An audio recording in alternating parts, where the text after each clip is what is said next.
Court does call the case of the people versus Christopher Day. Good afternoon, Your Honor. Michael Doby for the people. Good afternoon, Your Honor. Douglas Gucci on behalf of Mr. Day is present to my right. Your name? Christopher D. Hey, all right. All right. Date and time set for a preliminary examination. Are the parties ready to proceed?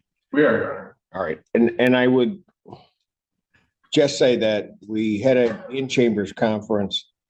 There were some legal issues raised, and so the court may not finally rule on those today, but we'll take the testimony in the case. My understanding is that there's particularly an issue regarding the sheriff's department policies. I will take that testimony, and then this court can figure out if I ultimately determine that I cannot use it, then I won't. Additionally, if the court does determine that the policies won't be used as the basis for the misconduct, and I inform counsel of this, but can be used in order to, as some substantive evidence regarding the particulars of an element, particularly the corrupt nature of the actions, then the court may indeed take that testimony for that purpose. But so we can move this along, the court will hear the testimony and then make a decision later as to how it will be used. Thank you, Your Honor. All right.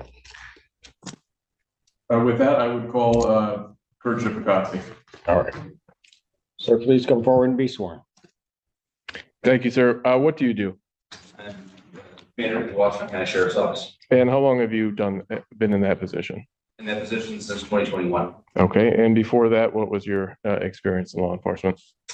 Started off at the Sheriff's Office in 2001. As a corrections officer, was a field training officer, was a sergeant, no war, ran transport and court security. I was a lieutenant, went through the police and corrections academies, went to the MSA, special investigations, did some work at the AG's office. And, Thank you. I'm going to have some questions about incident in the jail, Washington County Jail, March 18th of 2024. Okay. Now, before I get to that, I suppose, do you know the defendant in this case? Christopher D. yes. And how? I'll stipulate the identification and that he's a law enforcement officer in the employ of Washington County Sheriff's Department. All right. Very good. Appreciate that. So stipulated. We'll move along. Thank you, Mr. Gucher. When did you become aware of the incident in question here? There was an email notification that was made at the time. D was a sergeant and he was working midnights, and I remember waking up and checking my emails the next day, and I saw an email notifying that there was a use of force in jail. Reviewed it. Things stuck out to me. Tell me about that. What immediately stuck out was that the email indicated that Sergeant D sprayed a subject in the back seat of a police vehicle, an empty police vehicle, while she was in restraints. Okay. That stuck out to you. What did you do? Notified one of the lieutenants that we need to evaluate the situation when it came to work. Okay. And so why did that stick out to you? So ASR spray is used when somebody is a threat, and because she was in restraints in the back of a police vehicle, bars over the window, I had concerns as to whether or not that person was a threat at the time of the incident. Could you tell what is ASR? Aerosol subject restraint, commonly known as MACE. Okay. And is that something that is issued to officers in the jail? It is, sir. Okay. And are there trainings regarding that? Yes, sir. That are required? Yes, sir. And are there policies regarding that? Yes, sir.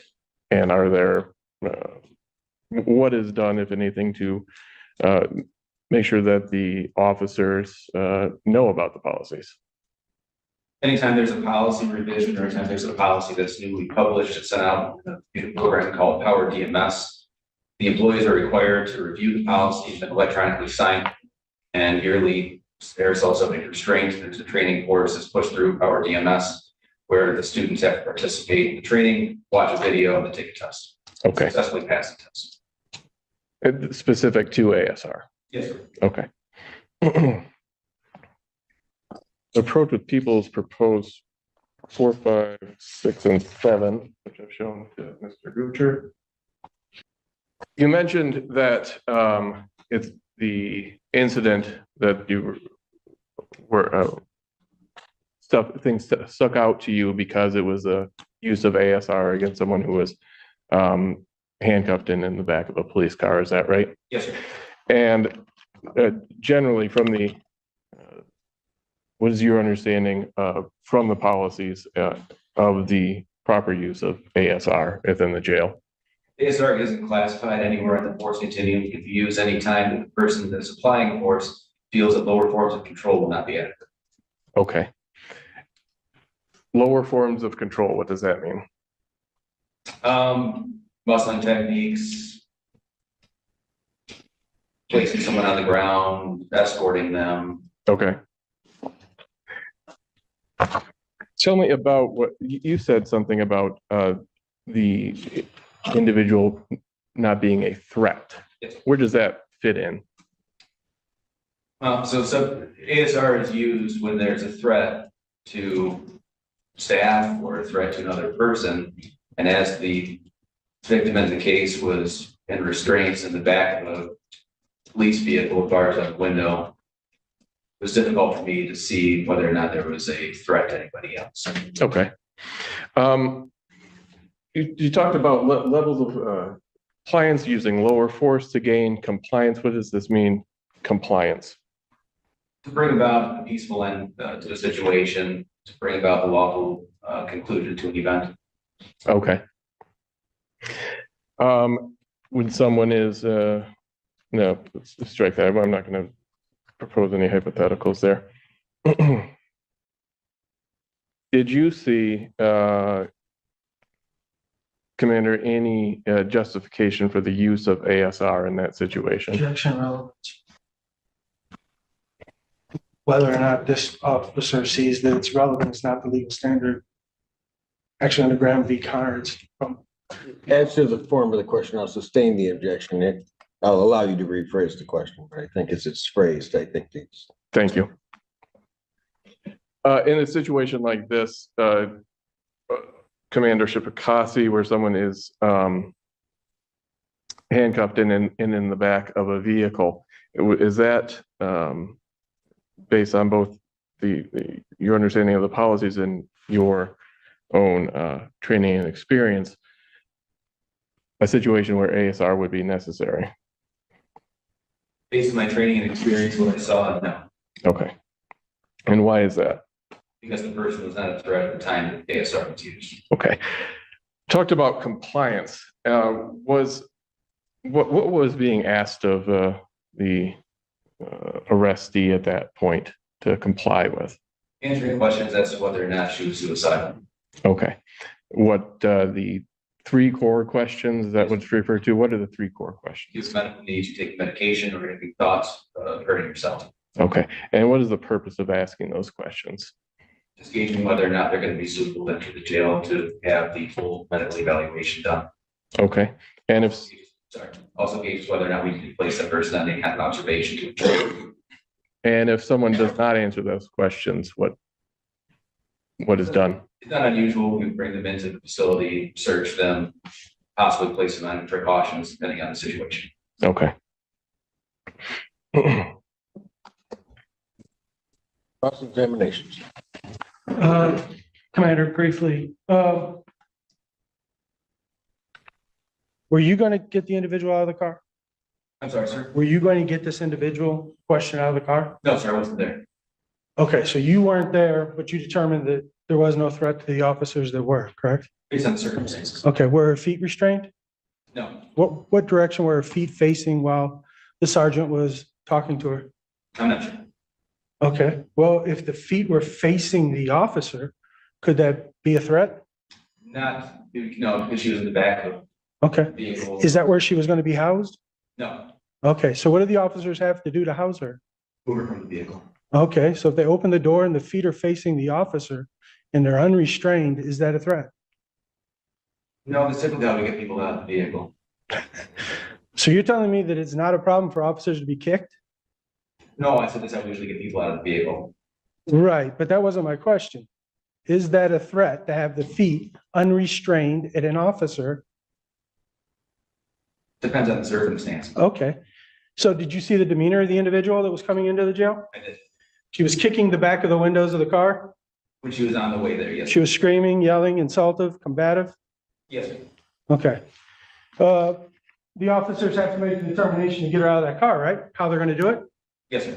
Now, the three questions were just a precursor to getting her out of the car, correct? Yes, sir. The officers were actually there to extricate her from the car and put her in a cell. Yes, sir. Okay. Sergeant D or Day and one other person, what was the other sergeant that was present? Do you recall? I believe it was Sergeant Merrick. They're the ones that are in charge of getting this individual out of the car, Yes, right?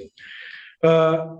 The other sergeant was a female officer, is that correct? No, sir. No? Were there female officers present? Yes, sir. And that was in part because not only do they work in the jail and handle all other prisoners, as a policy and procedure, you guys have female officers when available, deal with female. When available. Is that correct?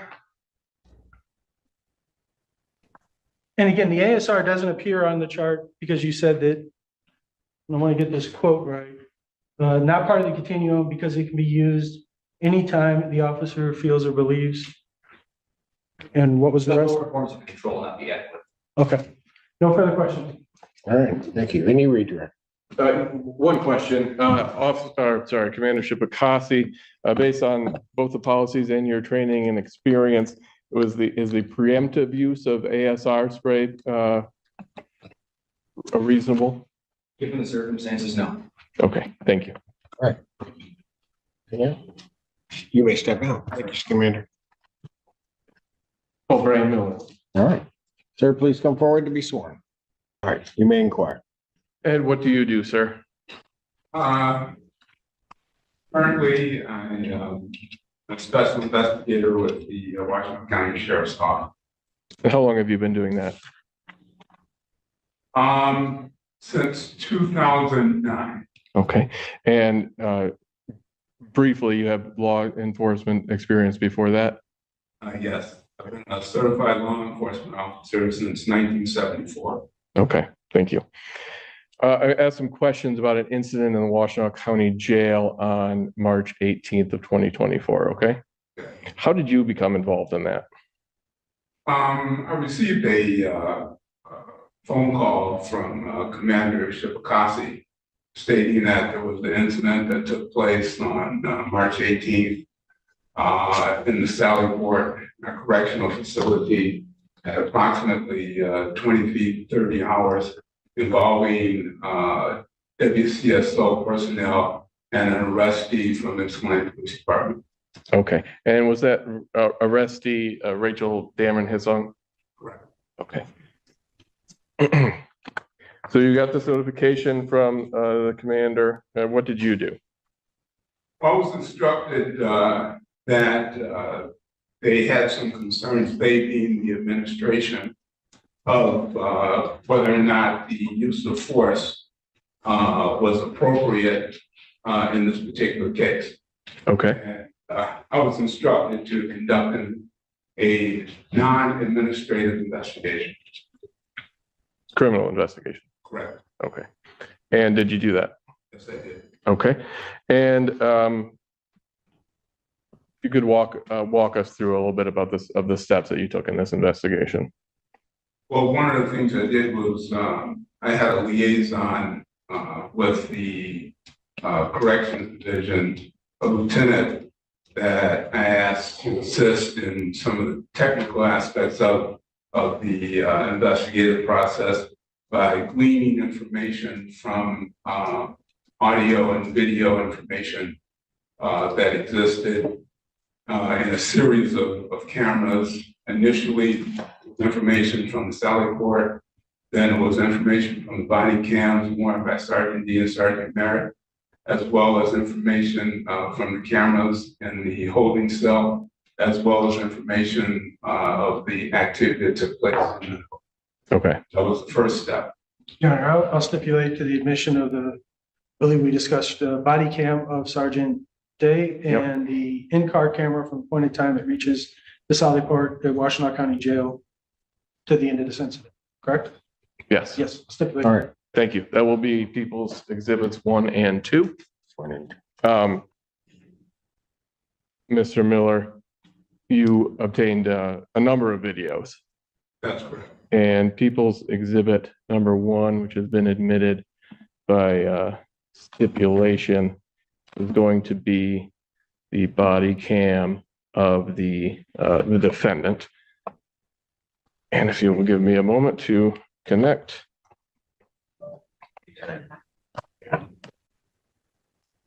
You just cracked the window.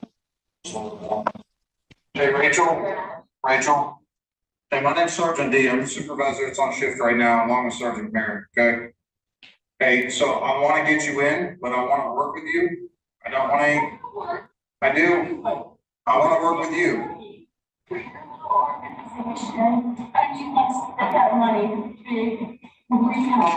So let's just be honest. So I get paid whether you're here or not.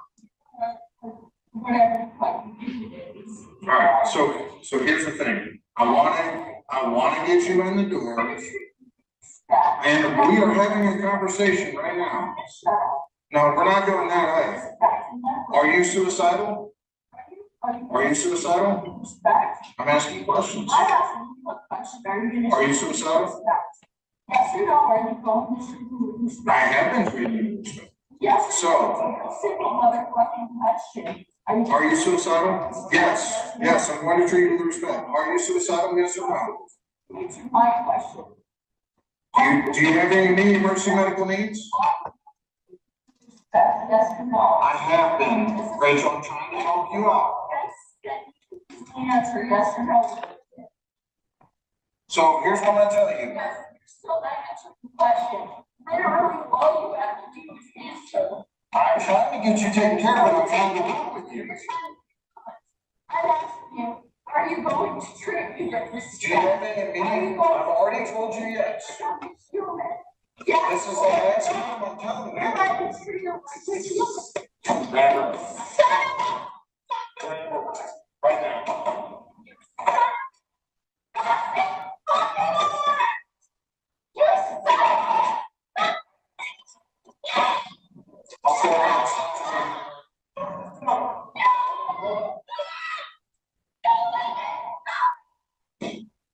Okay.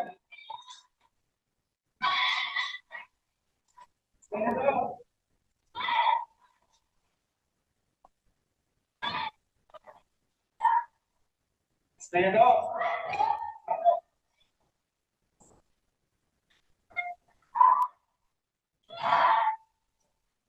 I'll take a minute. Stand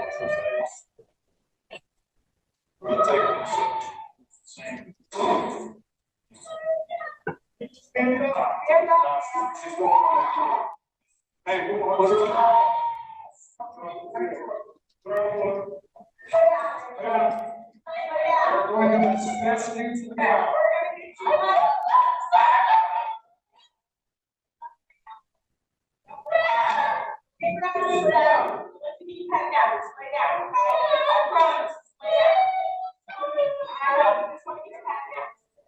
Go down your knees.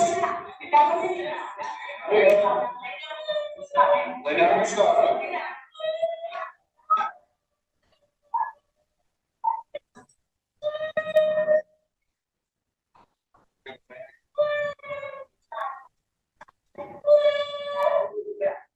I'm going to stop the play there. We're at 23, 36, and 34 seconds on the timestamp of People's Exhibit 1, the Sergeant D's video. That was one of the videos that you obtained. Yes, it was. Okay. And reviewed. Yes. And what did you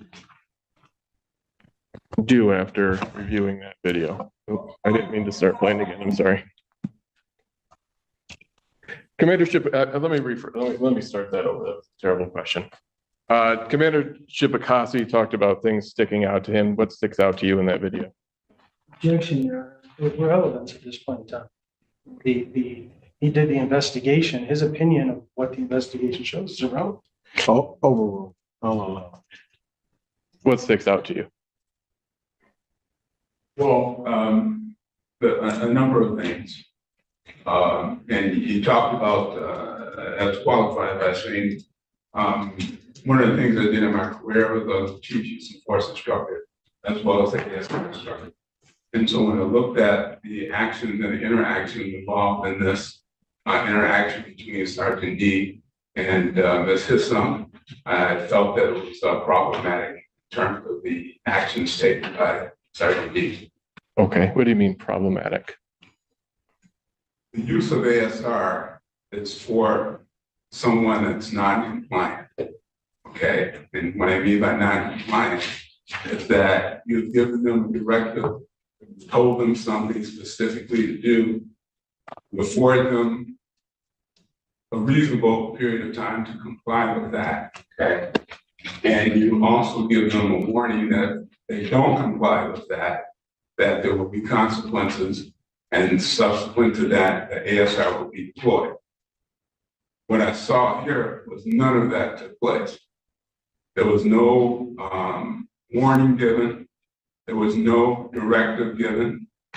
In terms of a threat to Sergeant D or anyone else, she was confined in the backseat of a patrol car, handcuffed behind her back in a particular patrol car that has cages all the way around. What I mean by all the way around, both the side windows between the passenger compartment and the rear window were all caged in. And when we talk about imminent threat, okay, she was not posing at that time. She did not exhibit any aggressive, threatening behaviors that would necessitate the use of ASR, nor was a warning given to her deployed with two other police officers in the front seat of the car. That's what was problematic to me. But you heard her yelling at the officer and insulting him, right? You said that she wasn't doing anything. So when we talk about ASR, what we're talking about is you want to gain compliance. Okay. Well, you have to have a directive to gain compliance. Okay, asking questions is not the same as giving a directive as I want you to do this. I want you to do that. We are getting ready to open the door. I want you to step out of the vehicle. Okay, none of that was given. Okay. Tell me a bit about ASR itself, and you talked about when it is appropriate to use, but what is the effect of it? Well, it's basically a combination of like CS gas agent, a chemical agent that creates an irritant. Okay, so it momentarily incapacitates a person that will afford you the opportunity to take control of a person, and you hope that they will comply based on the fact of this irritant that has been applied to them. Okay. Pain, right? It causes pain? Absolute pain compliance. Okay. What are the other considerations around ASR and the use of ASR that you were a trainer in? What are the other it's considerations? What you actually deploy it.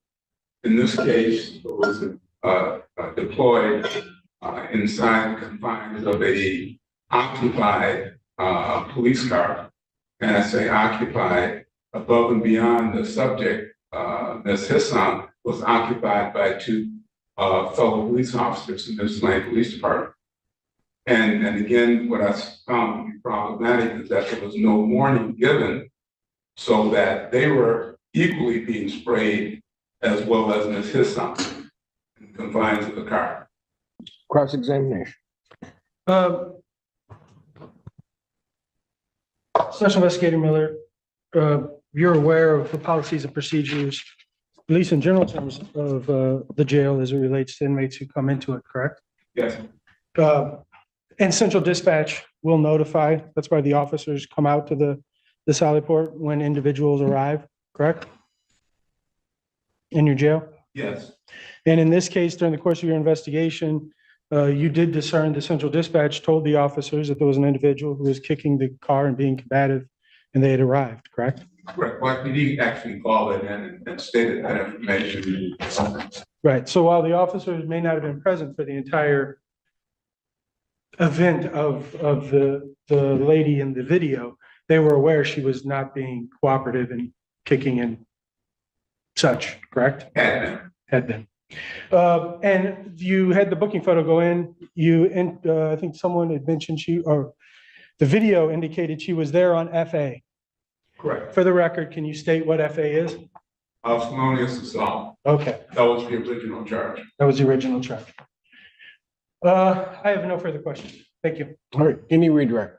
No, thank you. All right, you may step down. Thank you, sir. Any additional witnesses for the people? No, Your Honor. All right, any witnesses for the defense? No, Your Honor. All right, we had a previous bench conference, and I'm not sure how council wants to do this. I could certainly hear the binder of motion now and then argument. Or would you like the opportunity to submit positions that you have in writing to the court prior to the court making its ruling? Whichever way is more convenient for council. I'll defer to Mr. Dobie. I'm happy to argue this now. All right, very good. Your Honor, the facts are pretty simple in the case and are not really in dispute based on the cross-examination that happened. Rachel Dameron Hissong was arrested for an offense, brought into the jail by YPD, and was a jerk.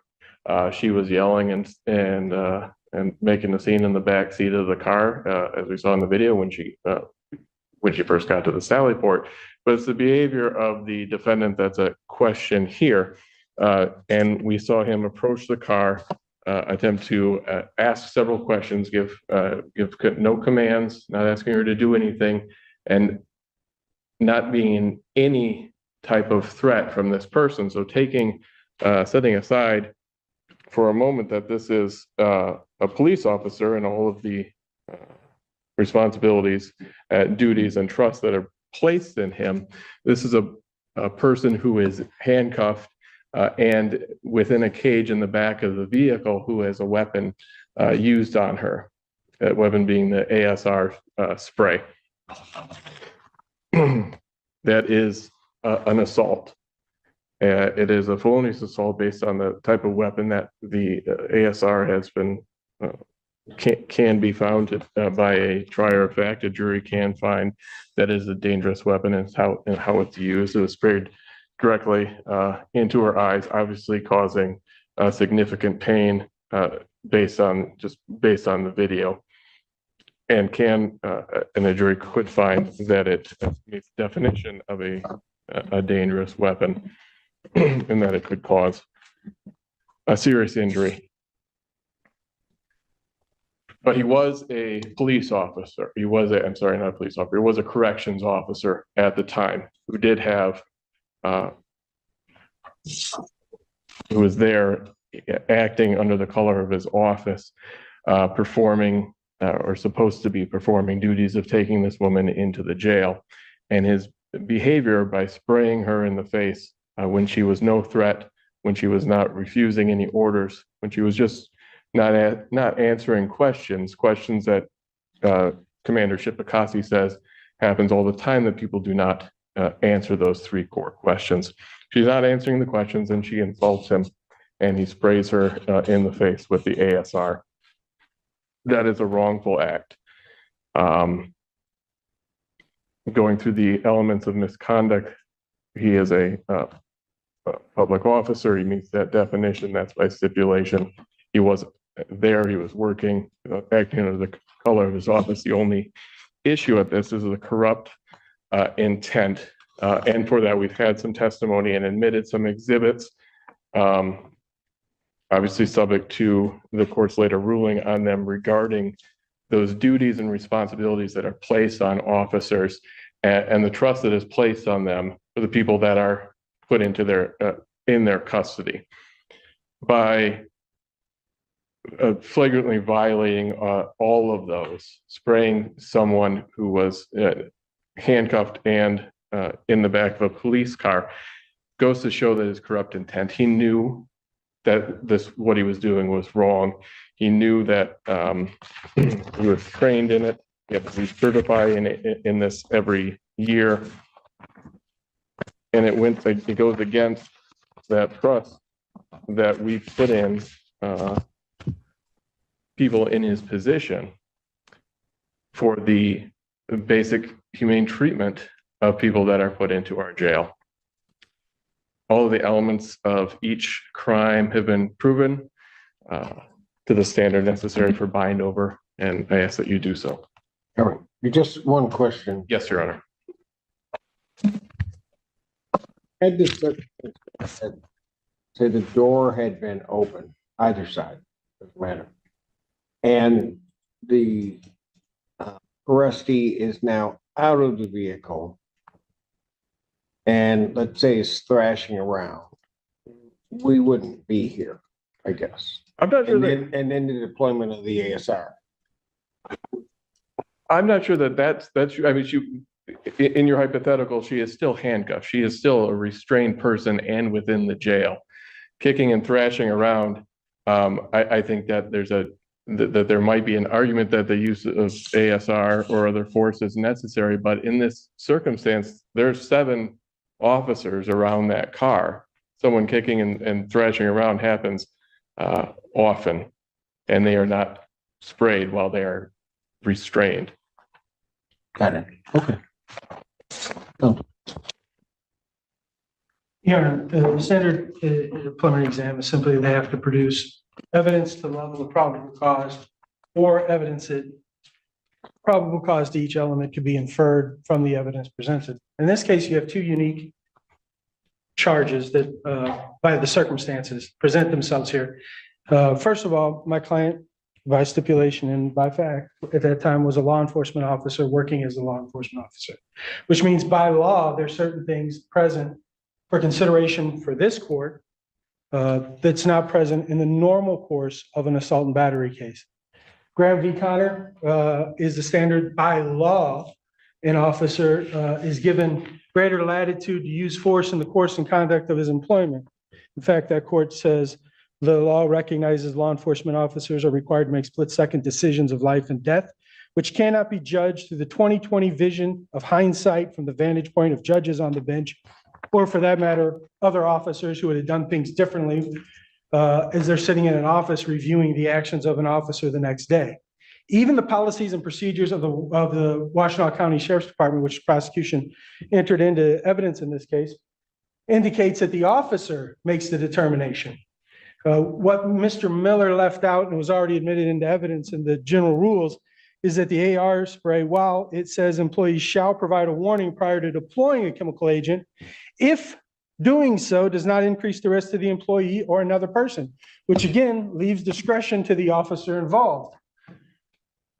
Commander Shipapakasi testified that the use of force in an AR spray does not fall on the continuum of force. It's left to the discretion of the officer to use based upon the facts and circumstances as they see them. So take all that into consideration. How does that apply to the first charge of assault with a dangerous weapon? First of all, there was no assault because his use of the tools that were given to him for compliance were lawful. That's what he's supposed to do. That is the purpose of the AR spray. No officers in that video were injured. The individual did not sustain any serious physical injury and was not subject to death. The individual was removed from the car and taken to a cell. If you look at the facts surrounding it, they're trying to create that there was some type of retaliation by Sergeant D. There was no retaliation. He was very patient with this individual. The decision not to issue a warning appears, based upon the video, to be more in line with extracting her from the car in a safe manner for both him and his officers, which was successful. There was no abuse of this prisoner. The prisoner's legs were not restrained. The prisoner's mouth was not restrained. Every day, this court and law enforcement deals with situations where officers are injured by individuals, as you just gave in your scenario, getting out of the car and starting to act in a manner in which officers could be subject to injury. In this case, he short-circuited. The individual was not there for a white-collar crime. She was there for a felonious assault. The officers were made aware she was being non-compliant, combative, and kicking in the car prior to them ever going out there. Her actions in refusing to answer created a situation where Officer D, under the law, made a reasonable determination to extract her in the safest manner possible, and it was successful. In order for him to be bound over for assault with a dangerous weapon, they would have to prove by at least a preponderant or a probable cause level that a dangerous weapon was used in this case. By court, the standard jury instruction, a dangerous weapon is any object that is used in a way that's likely to cause serious physical injury or death. There's no probable cause presented in this case to show that the use of that pepper spray in this mace in this case would have caused serious physical injury or death. The facts and circumstances that are predicate to find that it was a dangerous weapon, there's no probable cause. That can't be bound over as presented to this court. The court rule, the standard jury instruction continues to say some objects such as guns and bombs are dangerous because they are specifically designed to be dangerous. Other objects are designed for peaceful purposes, but may be used as dangerous weapons. The way an object is used or intended to be used is an assault determines whether or not it's a dangerous weapon. In this case, because this is not a standard delineated by statute dangerous weapon, the court first has to find probable cause that based upon the facts of this case, that this pepper spray was in fact at least a level of probable cause a dangerous weapon, which I don't believe is present. Now go to the misconduct in office. Again, based upon the facts, they can disagree with how Sergeant D did his job that day, but that's just second guessing. You know, there's no depravity shown here. There's no corrupt intent. There's no perversion. You know, the court rule, proposed court rule that was provided by the prosecution in this case, the word corrupt is defined as depraved, perverse, tainted. I mean, that's not there. Corrupt intent includes intentional, purposeful misbehavior related to requirements or duties. What's interesting is even with the policies and procedures and testimony, nothing was intentionally against the policies and procedures. Policies and procedures do not require a warning if the officer deems that it could put someone at more risk than they're in. And there's no prohibition on using the ASR spray. So they didn't even prove that there was anything for their purpose of showing corrupt that he didn't follow policies and procedures. They didn't even show that.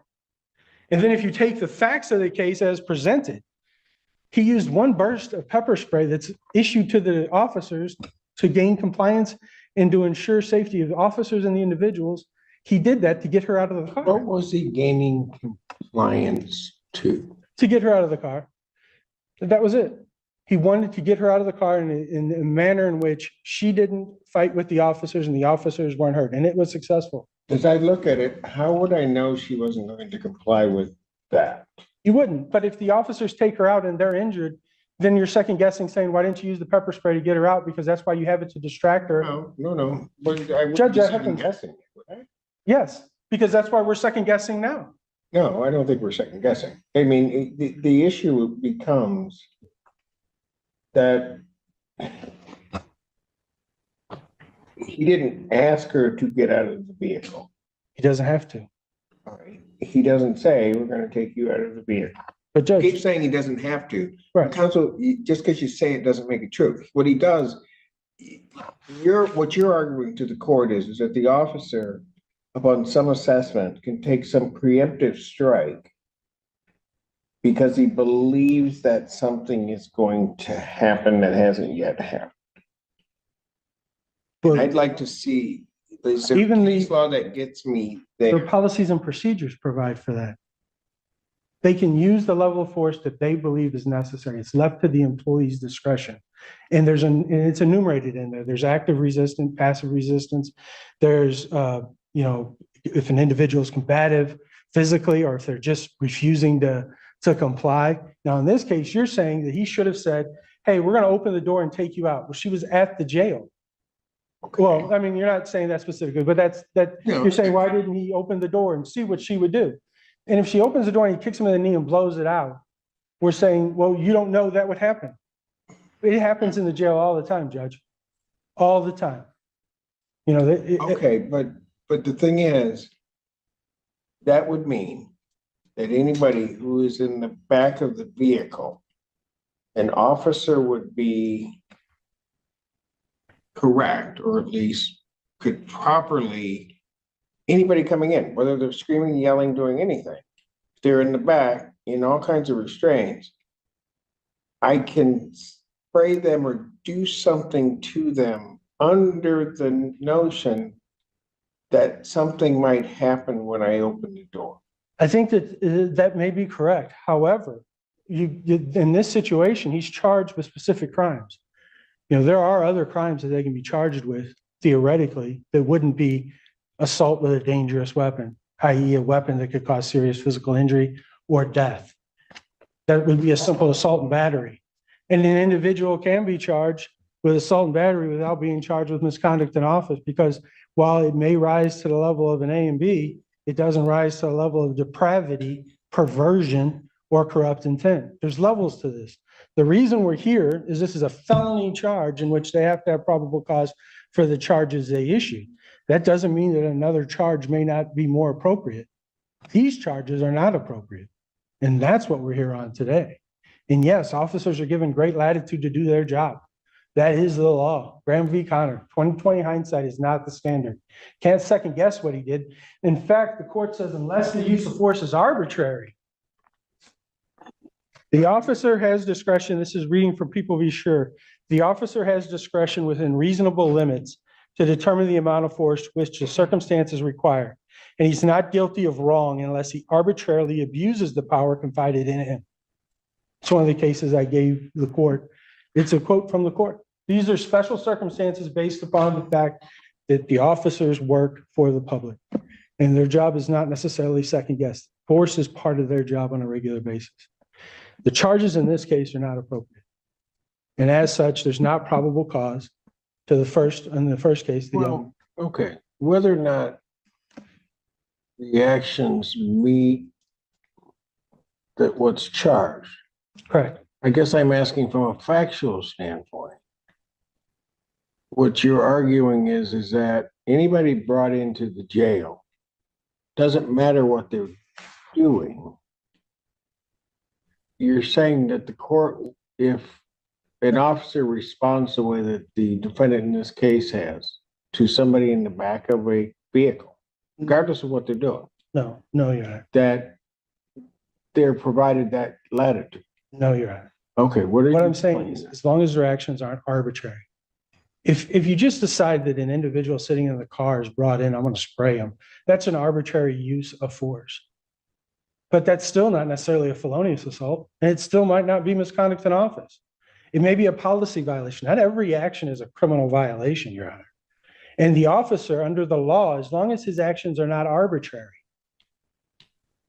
then yes, it's legal. That doesn't mean that it's not excessive. That's called a civil action, 1983 action. There's a whole list of things that officers aren't allowed to do that still aren't criminal, but they're charged in civil court all the time with violations. Officers are given special treatment. And as long as his actions weren't arbitrary, if there's a reason for it. Yeah, counsel, I get that they're given special treatment. I know the law in that area. I guess my question is, that's not sort of carte blanche. It's not. And so the question becomes, in this case, Mhm. where are you drawing the line? Because the only reason we're here is one side's drawing the line here and one side's drawing the line here. But And I'm that'd be a trying to figure factual out issue, where- which I don't want. I'm trying to figure out where your line is. My line on the first one is, it's not a dangerous weapon. Okay. Okay, so therefore that charge shouldn't be bound over. On the second one, it's not corrupt intent. There was no perversion. There was no depravity. If you're using the policies to say that there was corrupt intent or depravity, the policies say it's up to the officer's discretion that they can use the ASR. They don't have to give a warning, as long as, you know, there's If the certain things. court would determine that a reasonable fact finder could conclude that it was an abuse of their discretion, does that then give rise to the potential that? I would say no, because then you're basing the decision to bind him over on the policies and procedures and not the action. See, this is the dilemma that we talked about. Yeah. You're not, that's not true. What you're saying is Mhm. that the discretion of, it's really the discretion of the officer. That's what the policy is. Mhm. I'm saying if one were to determine that it's an abuse of discretion, that equates to that depravity that we're talking about, or some corruption because it's an abuse of discretion. No, that would Wouldn't mean, that be for the fact finder to determine? I think you're mixing, in my opinion, Your Honor, I think you're mixing two different concepts together to get. No, I think you are in trying to run me in a circle, because what I'm saying is if I take the policy Correct. and I take that policy and I say, yes, they have discretion, Correct. but a reasonable fact finder could conclude that this is an abuse of discretion, which could be used as a factor to determine whether or not there's depravity or corrupt behavior. Well, That- Your Honor, That then, I'll leave it go ahead. you to go and make your own determination. I'm not going to be able to change your mind necessarily on that. I think we're going kind of in circles. But I will direct you to the People v. Milton case, which is the assault and battery and the misconduct in office charge, which kind of started this whole thing in 2003. And in it, it kind of addresses your first part that you're kind of coming at me with this question.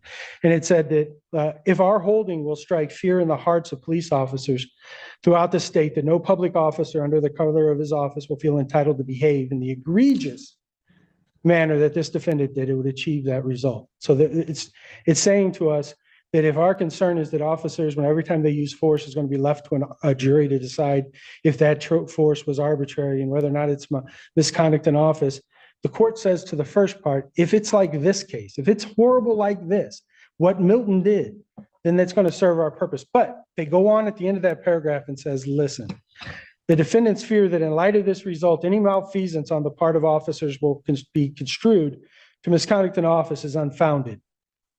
Only malfeasance committed during the existence of a duty under the office or under the color of the office and results from corrupt behavior constitutes misconduct in office.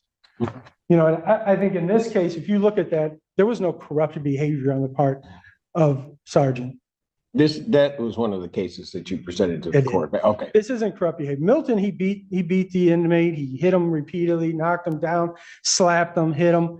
This was an individual where the court, the witnesses, the prosecutor, they may all disagree and say you should have done it differently. But there's different levels to this. This is a criminal court with specific elements. You know, there's administrative proceedings, civil proceedings, and other proceedings which you can address perceived wrongdoings. This is a criminal in which an individual's liberty is at stake. And they have to have probable cause to each element. I'm not asking the court to condone his conduct. You may disagree with what he did, but I'm asking you to find and hold them to the probable cause level of each element in this offense. Thank you, Your Honor. All right, thank you. Mr. Dobie, anything? Yes, briefly, Your Honor. First, I would ask that the court not place any reliance on the Graham case that was cited in the standard set there, because that is not applicable to criminal law in the state of Michigan. It is applicable in civil cases, but not in criminal cases. Well, I use that jury instruction repeatedly. It is adopted by the state of Michigan. It is the use of force. And I have standard jury instructions that your office, I agree, which quotes that standard. And as we go on, without belaboring the policies too much, I will just go on to the next paragraph of the policy that's cited. ASR can be used to subdue an unarmed attacker or to overcome resistance that is otherwise likely to result in injury or either the subject or the employee. ASR devices shall not be brandished as a form of intimidation.